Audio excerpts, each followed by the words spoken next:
नमस्कार, आप देख रहे हैं आज तक आपके साथ मैं हूं अंजना ओम कश्यप। बॉलीवुड में ड्रग्स के मामले सामने आने के बाद पूरे देश में सनसनी है, खास तौर पर इस बात को लेकर कि दीपिका पादुकोण जैसी टॉप स्टार का नाम भी इस तरह के एक ड्रग्स के मामले में आने के बाद लोग ये सवाल पूछ रहे हैं कि क्या ड्रग्स का ये प्रचलन, ये जीने का तरीका, ये तौर तरीका बॉलीवुड पर इस कदर हावी हो गया था। आइए आपको सीधे लिए चलते हैं। इस वक्त हमारे साथ भारतीय जनता पार्टी के नेता और सांसद मनोज तिवारी जी बातचीत के लिए पहुंच रहे हैं। मनोज जी, न सिर्फ एक नेता के रूप में, उस अभिनेता से भी मैं बात करना चाहती हूं आज जिसने इंडस्ट्री को करीब से देखा है, अपने फिल्मों के जरिए, अपने गानों के जरिए। सवाल सीधा है, हैश से लेकर हैशटैग की इस दुनिया में वो स्याह परतें बॉलीवुड की खुल रही हैं। आज बताइए, पूरा देश आपको सुन रहा है। ड्रग्स के इन मामलों के सामने आने के बाद मनोज तिवारी को क्या लग रहा है? एनसीबी की कार्रवाई किस तरह से आगे बढ़े? और जवाब दीजिए उन लोगों को भी जो पूछ रहे थे कि थाली में खाते हैं और उसी में छेद करने निकले हैं आप लोग।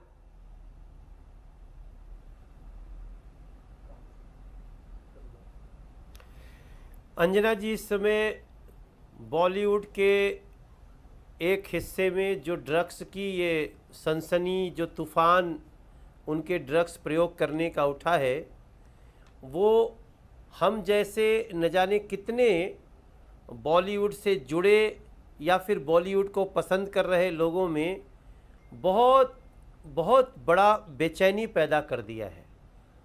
हम बेचैन इसलिए हैं कि गलती कुछ लोग कर रहे हैं और सज़ा पूरे बॉलीवुड को मिलने लगी है, क्योंकि नाम बदनाम होगा तो पूरा बॉलीवुड बदनाम होगा। जिस प्रकार से ड्रग्स की यूज की बड़े बड़े स्टारों में जो ये चैट आ गए, अब तो प्रूफ क्या होगा, कैसे होगा, वो तो बात की बात है, लेकिन चैट का सीधे पाया जाना और ऐसे बड़े बड़े स्टार्स का ड्रग्स में लिप्त होना, हाँ।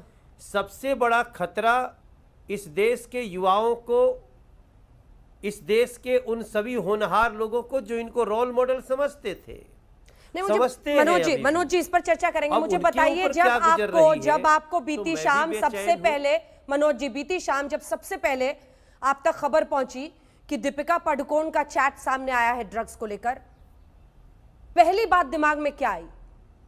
शॉक वैल्यू था या उस ओपन सीक्रेट को आप भी जानते हैं जो बॉलीवुड में सब कहते हैं? देखिए, मैं शॉक्ड था, मैं बहुत शॉक्ड था, मैं बिल्कुल अचंभित हुआ, क्योंकि जब ड्रग्स की बातें चलनी शुरू हुई, कुछ नए नए नाम आए थे जो इसमें लिप्त थे और फिर ड्रग पेडलर से उनकी साठ गांठ का समझ में आया, उसमें दीपिका पादुकोण का नाम आना निश्चित रूप से हम सभी को अचंभित कर गया, क्योंकि हम भी 15 साल से उस इंडस्ट्री में हैं। हमने कभी नहीं इस तरह की पार्टियों का हमें कुछ पता ही नहीं चला। हम अगर ज़्यादा से ज़्यादा पार्टी देखें तो फिल्म सक्सेस की पार्टी देखें, फिल्म शुरू होने की पार्टी देखें, लेकिन ये जो नई हाउस पार्टीज़ का जो चलन हमको दिखा है, ये बॉलीवुड के हर हिस्से में नहीं है।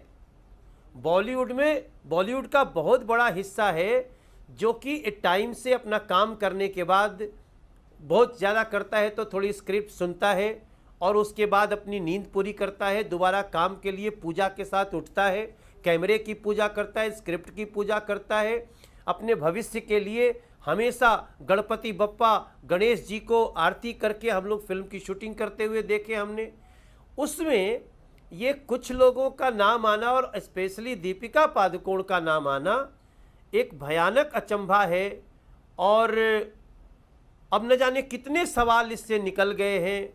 मैं खुद भी परेशान हूँ, और मेरी परेशानी इसलिए भी है कि कल मुझे एक बहुत ही वरिष्ठ एक एक्टर का फ़ोन आया कि मनोज, क्या हम मरेंगे तो हम बदनामी के साथ मरेंगे? अब ये सवाल हमको कल से मेरे मन में कौंध रहा है कि जिसने 40 साल काम किया वो इस बात से डर रहा है कि मैं मरूंगा तो लोग कहेंगे बॉलीवुड वाला था, ये तो ड्रगिस्ट है, ये बॉलीवुड वाला था, ये नशेड़ी है। ये जिन लोगों ने भी आज जितने नाम आए हैं, मेरी प्रार्थना है एनसीबी से और एनसीबी के साथ साथ सभी एजेंसियों से इसके तह में जाना चाहिए और ऐसे सभी लोगों को पनिशमेंट मिलना चाहिए ताकि देश के युवाओं को भी बचाया जा सके और बॉलीवुड को भी बचाया जा सके। लेकिन मनोज जी, आप कह रहे हैं आपने कभी इस तरह की ड्रग पार्टीज के बारे में देखा नहीं, आपको पता नहीं है, लेकिन ये हाउस पार्टीज का प्रचलन हो रहा है, इस तरह की जानकारी आई। इसी बॉलीवुड के लोग हैं जो कहेंगे कि ये हैश छोटा मोटा ड्रग है, इस तरह की चीजें लोग लेते हैं, marijuana तो यूएस में अलाउड है, लीगल है, ऐसे में छोटी सी इन बातों पर इतना ज्यादा बवाल करके बॉलीवुड को बदनाम किया जा रहा है, इस पर क्या जवाब होगा?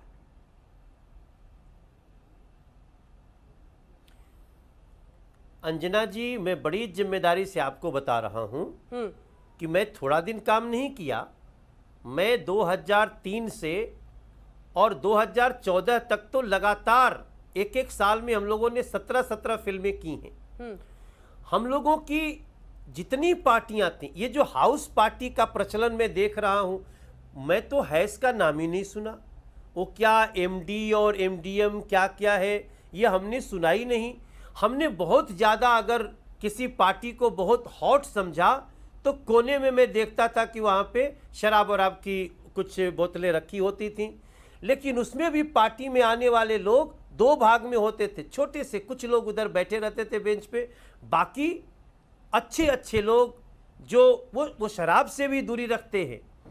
तो मैं इस तरह के ड्रग्स, गांजा, कोकीन, क्या क्या, मैंने तो इस इंडस्ट्री को पृथ्वीराज कपूर, राज कपूर, हमारे दिलीप कुमार साहब, वर्तमान में आप जितना लता जी की इंडस्ट्री, अमिताभ बच्चन, हम ऐसे ऐसे लोगों के नाम से इंडस्ट्री को जाने और उसी को फॉलो करना चाहते थे। लेकिन ये लोग, जो लोग नए नए आए, एक उसमें बड़ा नाम भी आ गया, बट हमारे जैसे लोगों के लिए बहुत ही आश्चर्यजनक है। आज लोग उड़ता पंजाब के बाद उड़ता बॉलीवुड नाम देने लगे हैं। मैं तो इसी बात से परेशान हूँ अंजना जी कि बॉलीवुड भारत का श्रृंगार है।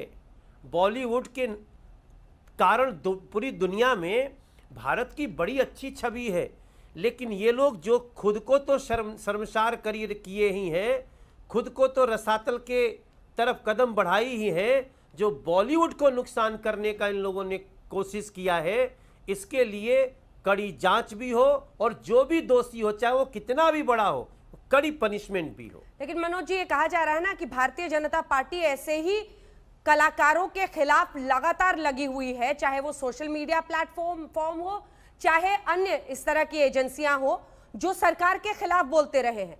मुझे याद है यही दिल्ली थी, जेएनयू विवाद में उस वक्त छपाक फिल्म की रिलीज होने के पहले दीपिका पादुकोण जेएनयू गई थी, तब जमकर कई लोगों ने, और मुझे एग्जैक्टली आपका ट्वीट तो याद है नहीं है, लेकिन सबने उन पर हमला किया था।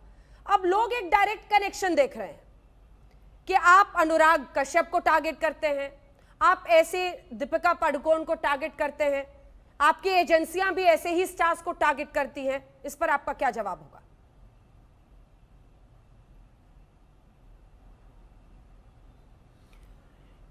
ये बिल्कुल मैं आपको क्लियर करूं कि भारतीय जनता पार्टी कोई उसका विरोध किया हो, इस नाते कभी भी बदले की भावना से काम नहीं करती। हमने आपको, मैं याद दिलाऊं, जब दीपिका पादुकोण जेएनयू में टुकड़े टुकड़े गैंग के साथ खड़ी हुई थी, तो भी मैंने कहा था कि शायद दीपिका से गलती से ऐसा हो गया होगा, दीपिका को नहीं पता होगा किसके साथ खड़ी हैं। लेकिन अब दीपिका का जिनके साथ खड़ा चित्र आया, अब वो देश में चर्चा का विषय है, लेकिन हमारा उससे लेना देना नहीं। आप विचारों से क्या कहते हो? भारतीय जनता पार्टी बहुत ही बड़े विचारों की, बड़े दिल की पार्टी है। हम इतनी छोटी छोटी बातों में किसी का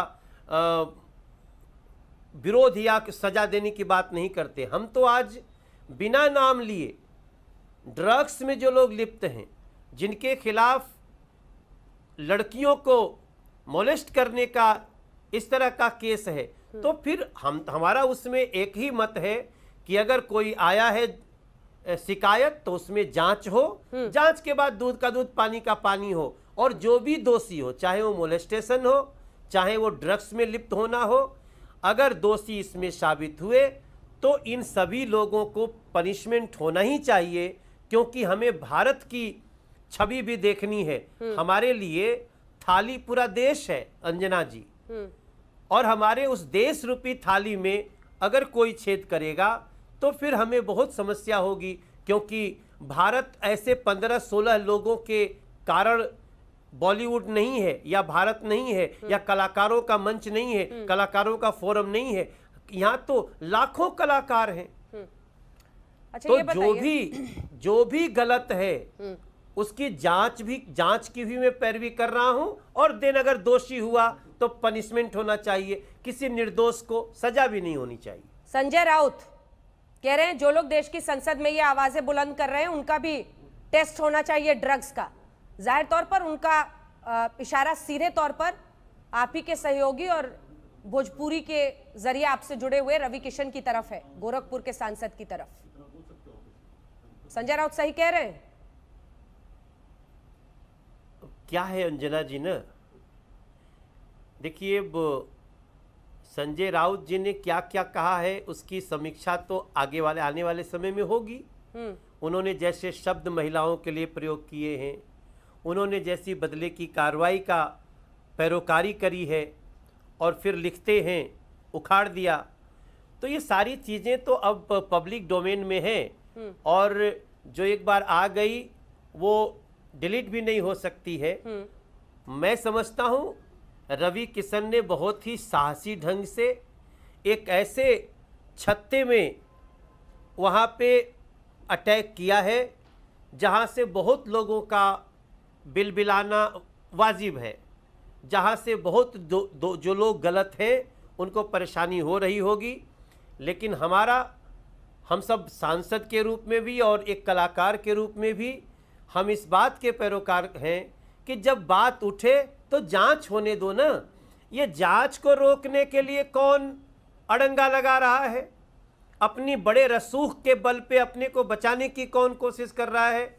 ये इस देश में नहीं होना चाहिए। जब सवाल उठा है तो जांच हो, दोषी हो तो सजा हो। आपने टेस्ट पर कुछ नहीं बोला, वो कह रहे हैं सांसदों का भी टेस्ट हो। किसके ऊपर? टेस्ट पर। संजय राउत कह रहे हैं कि जो देश की संसद में ये सवाल उठा रहे हैं ड्रग्स अगर का, वो उनका भी कहते हैं टेस्ट हो। तो नहीं,